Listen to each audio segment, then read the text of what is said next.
Hello and welcome to On Point. I'm Dixon. It's a presidential election year, and because many CSUN students are voting in the primaries for the first time, we asked students what they knew about the process.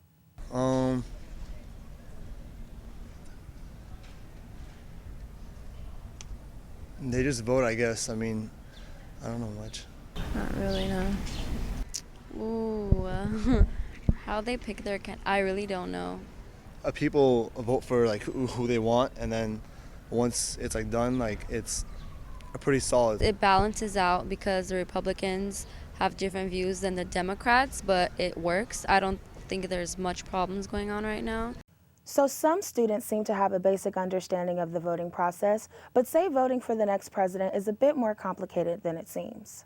It takes into account, like for instance, you saw with Wyoming, Bernie Sanders got 8% more of the popular vote, but ended up getting like 4 or 5 less delegates. So like that just proves it right there. It should be focused on, what people think and just the whole population, not just a handful of, these random middle-aged guys that are, disconnected with what the real issues are in America. I don't think it's that simple because even though they win the popular vote, they also have to win like the state vote as well.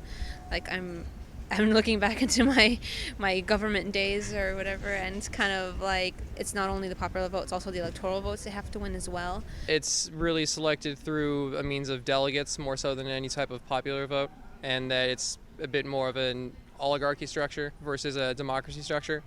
This presidential election year has consisted of relentless campaigning, press coverage, and debates among the candidates. But both parties have yet to choose a final nominee. For the first time in a long time, California's primaries scheduled for early June may actually matter, because California's delegates may be the deciding factor in who gets the nomination. During today's show, we will break down both political parties' process and define what are the primaries, what are the unbound delegates, superdelegates, and how do our votes boil down to deciding who becomes the next president of the United States? On Point reporter October Primavera has the story. Thank you, Glenna. I'm here today with Anthony O'Regan, political science professor at Los Angeles Valley College, Mark Gonzalez, Los Angeles County Democratic Vice Chair, and Professor Ed Jones, former mayor of Thousand Oaks. Thank you so much for being here today. So I want to start with a question for all of you. What is California's role in this year's election compared to previous elections? Professor O'Regan, let's start with you. That's still to be determined. I think you have to break it down by Democrat and Republican and start off where we are today. On the Republican side, I think it may make a difference.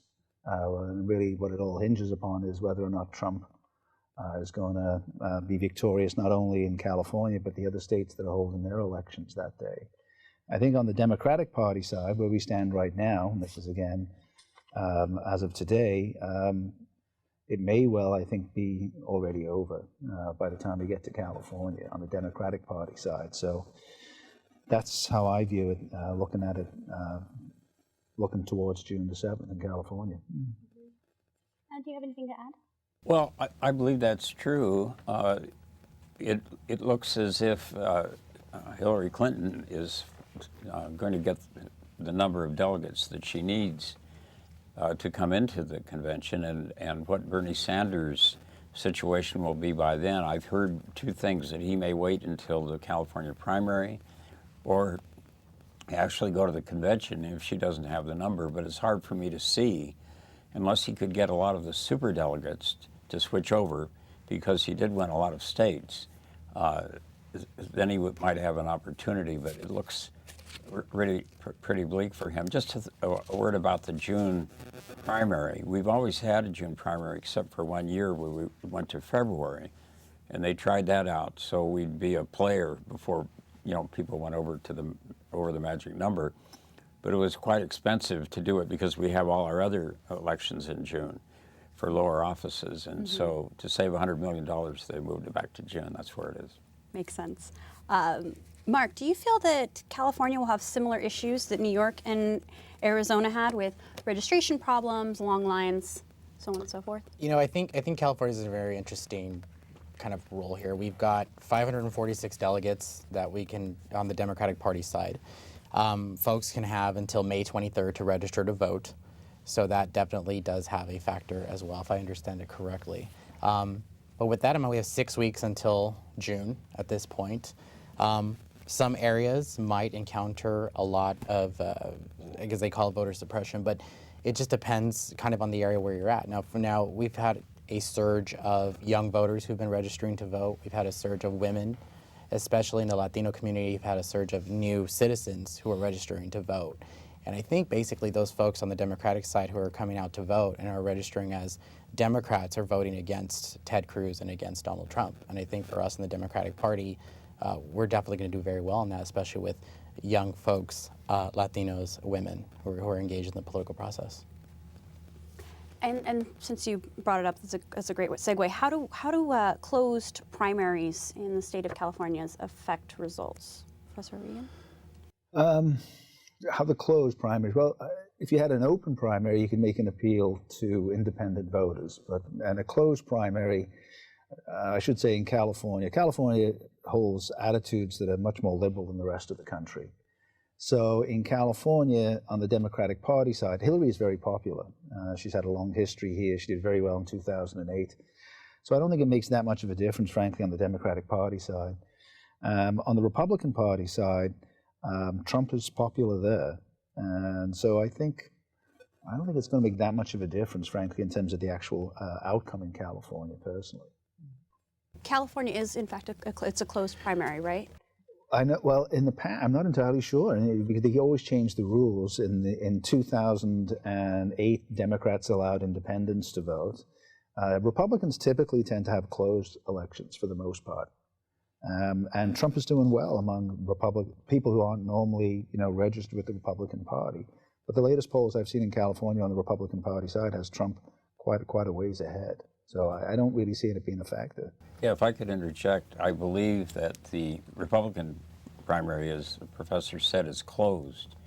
But I think the Democratic primary is open to independents, not. Yeah, it's a modified closed. That was up until year 2000, I think, actually. So it's been closed. Can you do that if you're an independent in California? Can you request the Democratic ballot? It was my understanding you could, but not the Republican. From my understanding, I believe that the May 23rd is the deadline to pick up. Correct. So correct. So we won't have necessarily the issues like they did in New York, because in New York you had to be registered 6 months prior to the election day in order for you to cast a ballot. Now, as opposed to 2 weeks. In California, now that we're learning about this, I think folks have the opportunity to change that, in addition to being able to vote on the site. So we do have a closed primary, and folks will have that opportunity to vote either Democrat or Republican. But there are also other candidates in other parties too. So if you're a registered independent, you can vote for independent candidates. So, Professor Jones, you brought up a great point. How do the Democrats and Republicans nominate their candidates differently? Well, the system is very similar. The whole idea of having conventions is the idea of trying to historically get the person you think is most likely to win. Political parties are not democratic institutions. It gives the impression that they are when you see all these primaries, but historically, parties have had 3 ways of nominating candidates. The first 40 years, it was simply the party leaders, mainly in Congress, would meet in a back room and come up with their nominee. And we got some pretty good presidents in that time. The first political convention was in 1831. There were a couple minor parties, the Anti-Masonic and the National Republican Party. First major party was in 1832, the Democratic Party meeting in Baltimore. That went on as the second phase, but these were conventions without primaries. Primaries weren't introduced until 1910 in Oregon, and then they increased till they went back and forth from like 12 to 20, but they never were a major factor really until the 1960s. Really in the Kennedy election, or nomination here in California, where he had almost enough votes and he persuaded, I think, Texas, if he made Lyndon Johnson vice president. That's the way that the conventions did prior to the primaries. I mean, one last point, just for an example, in the period where you had the conventions but not the primaries, in 1860, the Republican convention in Chicago that nominated Abraham Lincoln, the states mainly at that time would get behind their governors. They'd call them favorite sons. And in the first round, the gentleman that had the biggest state in New York, that was William Seward, he was ahead. Then Lincoln's managers went and promised people things from other states. And a man named from Pennsylvania, Simon Cameron, delivered all the Pennsylvania vote in the second round, and it was about tied between Seward and Lincoln. Then in the third round, Lincoln went over the top. He claimed he authorized no deals, but his managers, David Davis and company, made a lot of deals. Interesting. The modern system, I would add, really begins in '68, going into effect in '72. And that really starts with the Democratic Party. The Republicans followed along, but really the action in terms of the reforms have come from the Democratic Party. And in 1968, the Democrats choose Humphrey, who never even enters a single primary, and that's the last time. And what's going on across the country, and it spills over to this process, is you got the women's rights movement, you got the civil rights movement, the anti-war movement, and these disparate movements all have one thing in common. They're all a critique of the lack of inclusion in the decision-making process in the United States. So the Democrats came forward with a commission, the McGovern-Fraser Commission, which is basically goes into effect in 1972. That's the system that we have today. And like Professor Jones said, it's important for folks to realize these are internal party elections. They're not necessarily democratic with a small d, and they're not necessarily public, but they build on and they piggyback on what went prior. And so the process has become more representative, it's become more democratic. It does reflect the will of the people, but it's the will of the people within the political party, which is not the same as the people, save in terms of the general election come November. I think, can I? Yeah, absolutely. I think we have to understand kind of in the present how this is done. So you have certain states that have winner-take-all primary elections for delegates, where it's if you get 51%, winner takes all of that state for their delegates, right? You have other states that have proportional delegates like California, where if you have 100 votes and you get 60% of those votes, you get 60 delegates, and that's proportion, which is why California is at play, because you've got Hillary Clinton, you've got Bernie Sanders, and that's why the folks are saying that could potentially, determine what the outcome will be. I mean, you're neck and neck. You've got Hillary's got 1,400. I think Bernie's got about 1,200, but you still got 1,600 delegates that are outstanding. In regards to the Democratic Party and the way that it's chosen, the DNC issues a Rules and Bylaws Committee, and that committee determines for all the states what the rules are of a reflection of what that state looks like. For example, you've got folks who are LGBT, you've got folks who are African American, who are Latino, who are women. It's also by gender, and that's a reflection of how the delegates are also chosen. And California will have the largest delegation reflective of that. So speaking of delegates, a lot of people don't have an understanding of what exactly a delegate is. They just think they vote and then they're assigned delegates, but there's a lot of gray area. So what usually happens at the conventions, and what is the delegate's role there? Were you asking me? I was. Well, if in fact someone has over half of the delegates, he will win on the first ballot. Let's take Mr. Trump, for instance. It looks like he may be very close. Well, if he's very close but not over, and they end the first round of balloting, then the delegates, a lot of them are free to do other things, to maybe go to somebody else that they think may be more electable.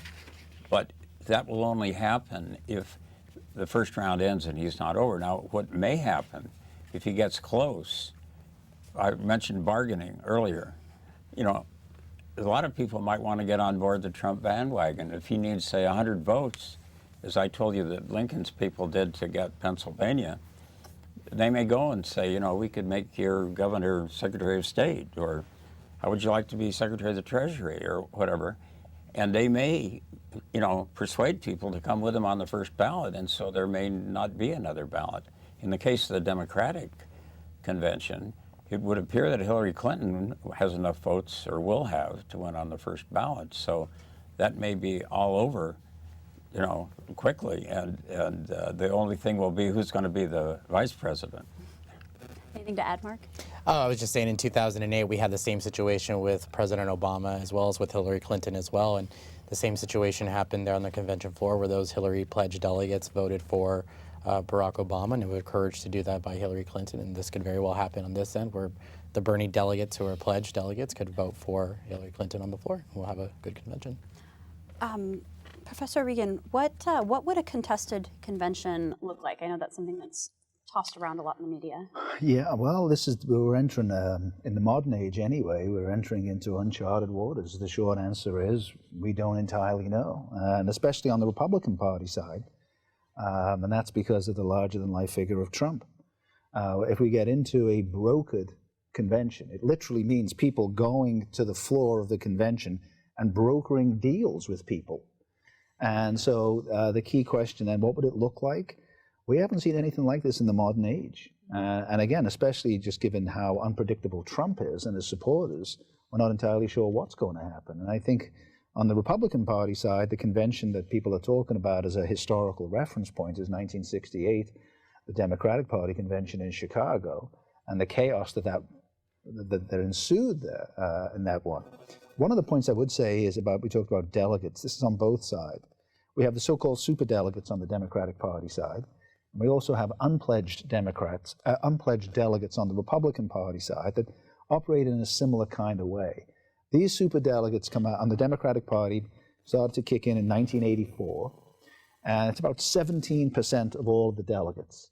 And the so-called pledged delegates, at least on the first ballot, are pledged or obliged to vote for a certain candidate based upon the election that took place in their state.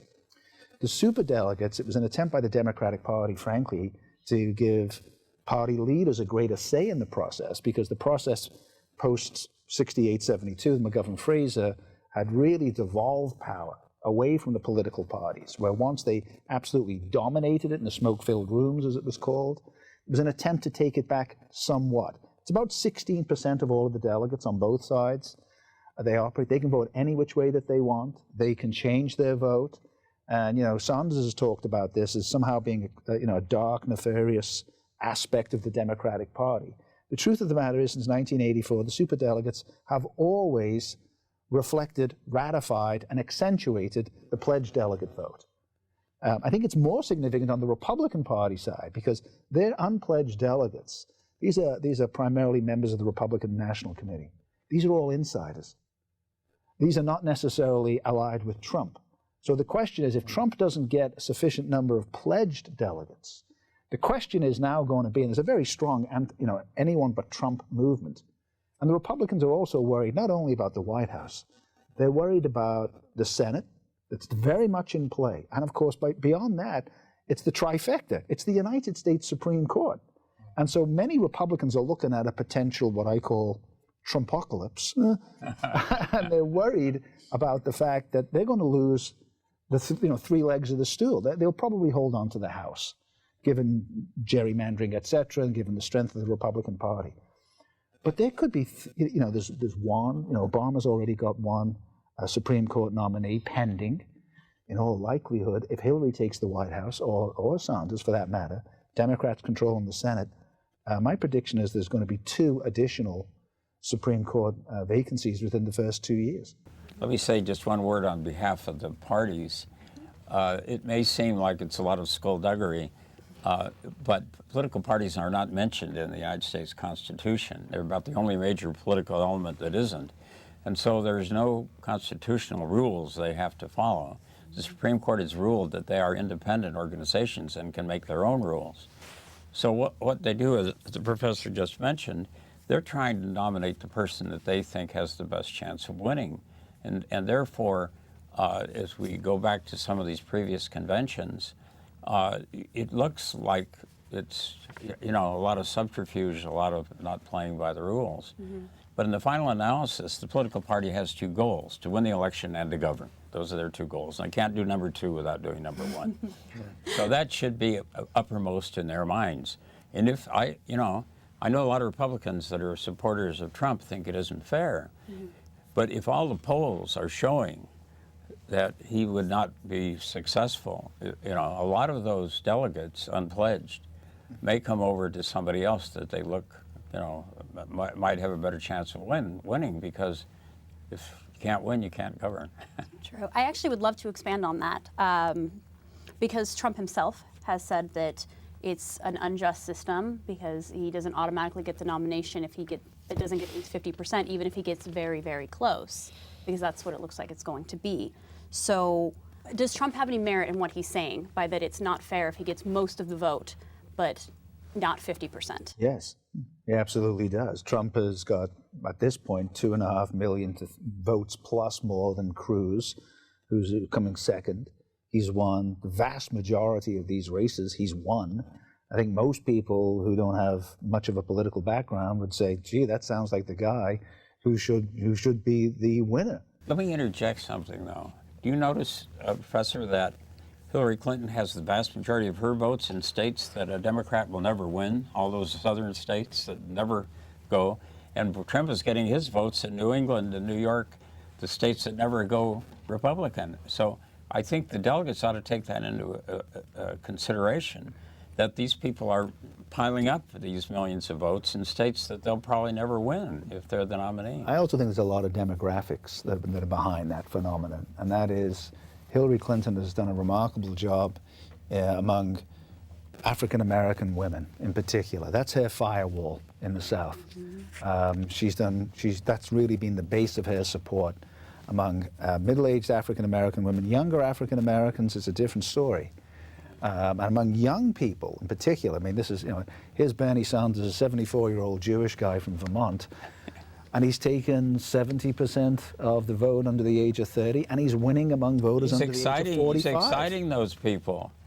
These are great issues he's bringing up. Absolutely is. The financing of parties is a disgrace in this country. I agree. And, people are voting because they get these big campaign contributions.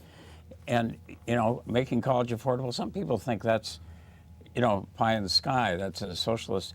But when I went to college, it was affordable. There was no community college charge, no tuition. State colleges were very reasonable at that time. So a lot of the things he's pushing, health, I mean, why did 20% of your premiums go to the health insurance companies? They ought to go to the providers. If we could eliminate that, health care would be afforded like many other democracies. I mean, we hear signs, that some of these countries have rationing of health. I don't care. If you have access to health care, which he's talking about, I'm just saying these things resonate with people. They absolutely do. You touched on campaign finance. I would love to talk about campaign finance and super PACs as well. Mark, why don't we start with you? What do you think? What in particular? how does it play a role in the primaries, campaign finance and super PACs? Look, I think Bernie Sanders is somebody who's questioning the status quo, and so super PACs. I mean, you've got in the Bush administration, and you've had the Koch brothers who contributed a lot, heavily to that in that administration, and you're getting folks nowadays who are criticizing Hillary Clinton for that same control, and she doesn't have that. PACs are separate from that. Okay, that is separate. That has nothing to do with her per se. I think if she was a male, that probably wouldn't be such of an issue, and I think it's that the loophole that they found.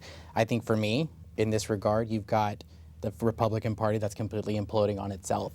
You've got somebody like Donald Trump who's talking about building a wall, and you've got Ted Cruz trying to trump him on that. In this regard, we've got a chance in the Democratic Party. You've got two amazing candidates. You've got somebody who's had 30 years of public service, and you've had somebody who's been a Secretary of State and a U.S. Senator, and I think we're definitely fine on that. When Hillary Clinton does become the president, I think she'll have the opportunity to govern, like you had said, on that sense on the Supreme Court. But I think that's just using the super PAC term is just there's so many different regulations that we have, and I think with that, this gives us the opportunity to be able to target voters in a way that hasn't been done before. So I think that's just a distraction from the reality of the campaign. One last thing I want to make sure that we get to is that what do you think the future of the primary system is? We'll start with you. Well, I think this is, I absolutely believe that this is a historical turning point. And I think it's beyond just the question of the primaries. Obviously, the Republican Party right now is in a great tumult. Disarray. And but I also think the Democratic Party, I think something that has not been picked up about, specifically not just about the process. Bernie Sanders may not be the nominee, but the long-term trajectory of the Democratic Party, I believe, would be much more along the lines of what Bernie Sanders and Elizabeth Warren would prefer. I think in many senses, the irony is this may well be the last gasp of the Clinton Democratic leadership, politically center-left kind of coalition. She may well become president of the United States. But I do believe, again, look at the attitudes of those folks who have came out and voted in record numbers. The Democratic Party, I think, long-term is going to be a much more significantly progressive and liberal political party at the national level. And the Republican Party, well, again, they're still involved in their own kind of internal kind of conflict. I think the only problem for the Democrats will be that if they move too far to the left, that the, channels like Fox News and so forth are going to paint them as a bunch of socialists or whatever. And they may try to use that to... Some of them are. Yeah. Well, but yeah, well, we talk about socialism. That's the government paying for something that you could pay for yourself. I'm on Medicare. I'm on Social Security, along with still teaching part-time. And I got through college on the GI Bill. The government didn't have to do any of those things. Well, you call that socialism. Well, I like that kind of socialism. Mark, final thoughts? My final thoughts are, look, I think in the Democratic Party, we have a chance for when Hillary does become president to break a significant glass ceiling. My message here to folks is that just get out and vote. Okay, your voice is your vote. I think we still have time for folks to register. People are engaged, they're excited, they're at rallies, they're at events. And I think it's important for everybody to just realize it's just simply is to vote. And I think on the Democratic side, we have two amazing candidates. And I think we're going to do really well in this particular election, and it's exciting. And like I said earlier, youth, women, and folks who are now becoming U.S. citizens are completely engaged in this election process. And I think the Democratic Party under that tent has that opportunity. If we're still representative of what America is, we're still fighting for issues today. And I think that it's definitely, everybody needs to get there and vote. Well, that's all the time we have for today. Thank you so much for being here. You're welcome. You're welcome. Hey, Hard, what's this? That's my resignation letter. You're resigning. Why? Because you're constantly ignoring me. You're half as active as you used to be, and you get stuff like this. You've been putting me under a lot of pressure lately. That's why I'm ready to quit. I forgot.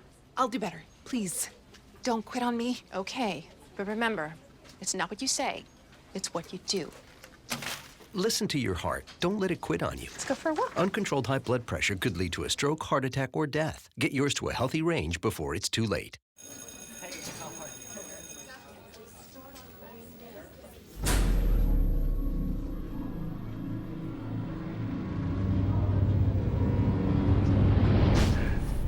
You guys going to my party on Friday? Yeah, dude. It's gonna be crazy. All right. What's up, dude? I'm loving your jacket. Don't be such a fag.